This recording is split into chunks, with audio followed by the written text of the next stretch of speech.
رسول الله صلی الله علیه وسلم د فتنو تذکره فرمایله چې وروسته زمانه کې به قیامت نه مخکې فتنې راځي، نو په هغې کې یو فتنې د جهالت ذکر کړه، او نن سبا د جهالت دور دی ښه مضبوط، بالکل خلک د الله توحید نه پیژني، غټه خبره توحید دی هغه نه پیژني،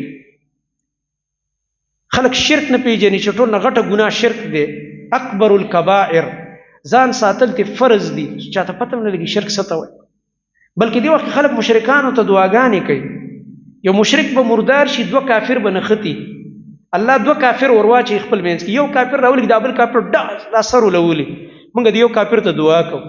جنازې کوو، دا زموږ ایمان دی، دا زموږ دین دی، چې هغه لګي علی الاعلان په ټوله دنیا کې د شرک علمبردار دی، په ټوله دنیا کې شرک سپورټ کوي، او په ټوله دنیا کې د مسلمان وینه هغه توی کړی ده، د دغه یهودي نه زیاته توی کړی، کوم یهودي چې د لره مردار کړو د هغه نه زیاته وینه د توی کړی ده د امت مسلمه،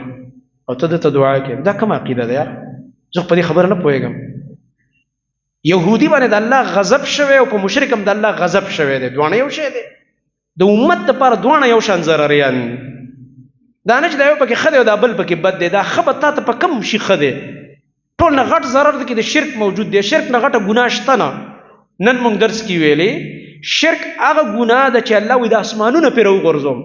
دا ځمکه وشلوم او دړې وړې کړم او دا غرونه والوزم دړې وړې کړم، دومره غټه ګناه ده الله وایي چې زه پرې دا کائنات ټول وران کړم،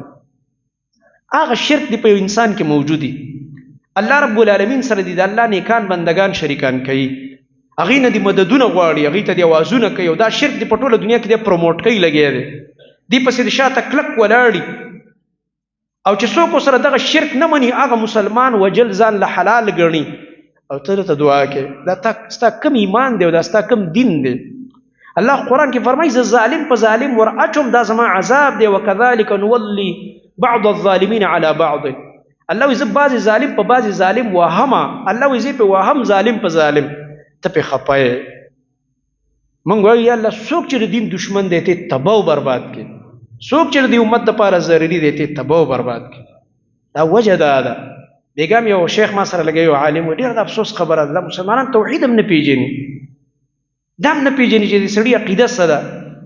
دومره جهالت په دې خلکو کې راغی، ما ورته ویلې ما شیخ هغه حدیث دی د نبي صلی الله علیه وسلم، هغه وخت دی نن د الله نبي فرمایلي ان بین یدی الساعة لایاما ینزل فیها الجهل ويرفع فيها العلم، د الله نبی فرمای قیامت نمخ کې به داسې ورځې راځي، داسې حالات به راځي چې جهالت به د خلکو نازل شي، خلک به سره په توحید نه پوهېږي، د نبي علیه السلام په سنتو به نه پوهېږي، د دین اصول نه پیژني، عقیده نه پیژني، جهالت به د خلکو حمله آور شي، او علم به د دین اوچت کړلی شي، قرآن او حدیث علم نشته، تشې دعوې دي او علم یې نشته چې د قرآن او حدیث کې الله وایي څه په دې نه پوهېږي. زما محترم ورونو اصل سیز علم دی چې موږ ځان په دین پوهې کړو، موږ د الله کتاب ته وخت ورنه کړو توحید هم ونه پېژنو، د رسول الله صلی الله علیه وسلم سنت او احادیثو ته وخت ورنه کړو، سنت د نبي نه پېژنو، په بدعاتو کې اخته یو، کوم څیز چې دین نه دی نن هغه دین شو، او کوم څیز چې هغه شرک دی هغې ته موږ لګیو مسلمانانو دغه ورکوو چې دا مسلمانان دي، په دې بنا باندې زما محترم ورونو په شرک کې او په عقیده کې نبی صلی الله علیه وسلم هیڅ کمپرومایز نه دی کړی، لچک مظاهرې نه ده کړې د مشرکانو سره، په دې کډو د نرمۍ مظاهره نه کېږي،